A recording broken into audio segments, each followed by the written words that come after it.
Inaugurate చేశాను శక్తి app. ఎవరైనా సరే ఆడబిడ్డలు ఆ శక్తి యాప్ డౌన్లోడ్ చేసుకుని కనీసం ఆ ఫోన్లో చేయగలిగిన ఆ శక్తి యాప్ ఆన్ చేసి 3 సార్లు షేక్ చేసిన ఆటోమేటిక్గా రిజిస్టర్ అయిపోతుంది. Hey, I've seen this one. This is a classic.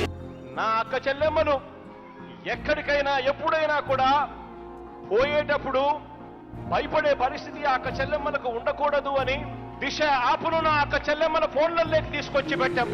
ఏ ఆపద వచ్చినా కూడా వెంటనే SOS బటన్ నొక్కినా కూడా లేకపోయినా ఆ ఫోనును ఆ అక్క చెల్లెమ్మలు 5 సార్లు గట్టిగా ఊపినా కూడా సరే వెంటనే ఆ అక్క చెల్లెమ్మలకు వెంటనే ఫోన్ వస్తుంది. 10 నిమిషాల్లోనే పోలీస్ సోదరుడు అక్కడికి వచ్చి చెల్లెమ్మ నీకు ఏమైంది అని చెప్పి అడిగే గొప్ప పరిస్థితి దేశంలో ఎక్కడా లేదు, ఒక్క మన రాష్ట్రంలోనే అని చెప్పడానికి కూడా ఈరోజు గర్వపడతా ఉన్నాను.